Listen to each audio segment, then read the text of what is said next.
Bismillahirrahmanirrahim. Assalamualaikum warahmatullahi wabarakatuh. Perkenalkan, nama saya Devi Yustika Dani dari kelas Tadris IPA A IAIN Ponorogo. Di sini saya akan mempresentasikan tentang alat peraga saya yang bertema tentang viskositas atau kekentalan zat cair. Nah, sebelumnya viskositas itu termasuk fluida dinamis. Apakah kalian masih ingat fluida dinamis itu apa? Nah, fluida dinamis adalah suatu keadaan fluida yang berada pada keadaan bergerak atau mengalir.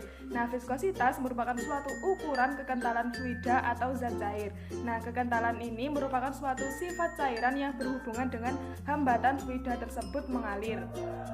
Viskositas ini juga menyebabkan adanya gaya gesek antara bagian atau juga lapisan cairan yang bergerak dengan benda lainnya. Gesekan atau hambatan pada fluida disebabkan karena adanya gaya kohesi. Tentu kalian masih ingat dong apa itu gaya kohesi? Nah, gaya kohesi adalah gaya tarik-menarik antar molekul sejenis. Viskositas suatu cairan dapat diukur menggunakan suatu alat yang bernama viskometer. Lalu, apakah ada viskositas yang berhubungan dengan kehidupan sehari-hari? Tentu saja ada, tapi sebelumnya kita lakukan kegiatan berikut ini yuk. Ini adalah alat dan bahan yang perlu disiapkan. Yang pertama ada air biasa, minyak goreng, dan air sabun cuci piring.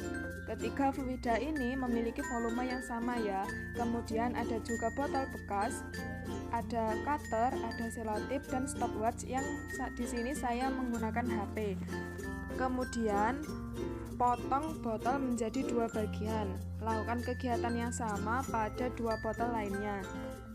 Potong seperti itu ya.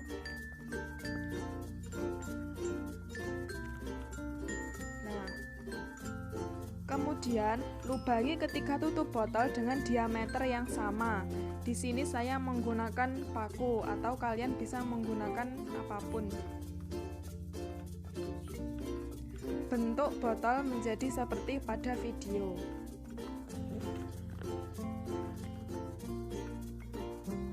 Selanjutnya kita akan melakukan percobaan yang pertama, yaitu menggunakan air biasa. Sebelum dituangkan airnya, kita tutup dulu menggunakan tangan atau bisa juga dengan selotip. Lalu lepas penutup tangan bersamaan dengan menyentuh tombol stopwatch. Tunggu sampai air mengalir habis. Nah, waktu yang dibutuhkan 23,10 sekon. Yang kedua yaitu menggunakan minyak goreng. Caranya sama seperti yang pertama tadi saat menggunakan air biasa. Kita tunggu seberapa banyak waktu minyak goreng tersebut habis.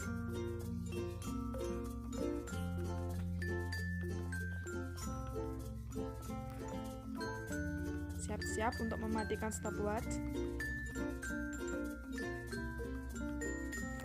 Nah, waktu yang diperlukan untuk minyak goreng adalah 38,16 detik. Yang ketiga yaitu air sabun cuci piring. Caranya sama juga, ditutup dulu bawahnya menggunakan tangan atau bisa juga dengan selotip. Lepas penutup tangan bersamaan dengan menyentuh tombol stopwatch. Tunggu sampai air sabun cuci piring itu mengalir habis. Ini cukup lama. Nah, waktu yang dibutuhkan adalah 7 menit 59,70. Nah, bagaimana dengan kegiatan tadi? Apakah sudah ada gambaran tentang viskositas itu bagaimana? Nah, berdasarkan dari kegiatan tadi, dapat kita lihat bahwa dengan volume fluida dari ketiganya itu sama, dengan diameter yang sama, air biasa lebih cepat mengalir dengan waktu 23,10 detik. Yang kedua, ada minyak goreng dengan waktu 38,16 detik.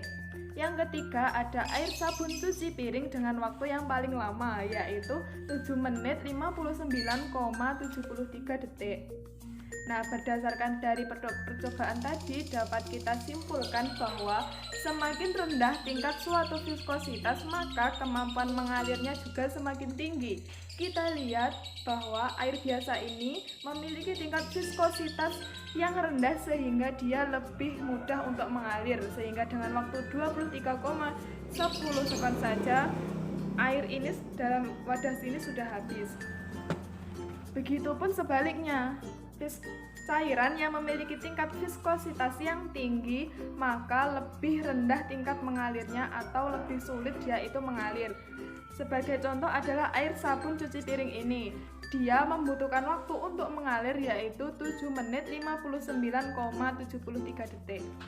Kemudian viskositas sangat dekat loh dalam kehidupan sehari-hari. Yang pertama, saat kita memasak, ketika kita akan menuangkan air dengan kecap, tentu saja air akan lebih cepat mengalir karena viskositas dari air itu lebih rendah sehingga dia lebih cepat mengalir. Beda lagi dengan kecap. Kecap lebih sulit mengalir karena tingkat viskositas atau kekentalannya tinggi. Kemudian yang kedua pada kendaraan. Viskositas akan berpengaruh pada pelumasan kendaraan. Viskositas oli dapat mempengaruhi mesin kendaraan atau gesekan pada mesin. Yang ketiga itu pada bidang kesehatan. Viskositas itu dapat mengukur kekentalan dari darah. Semakin tinggi viskositas suatu darah, maka darah tersebut akan sulit mengalir dari pembuluh darah karena tadi ya viskositas yang memiliki tingkat viskositas yang tinggi, maka kemampuan mengalirnya akan cenderung rendah sehingga orang yang memiliki tingkat viskositas yang tinggi, maksudnya darahnya itu kekentalan darahnya itu memiliki viskositas yang tinggi, maka orang tersebut dapat terkena berbagai macam penyakit.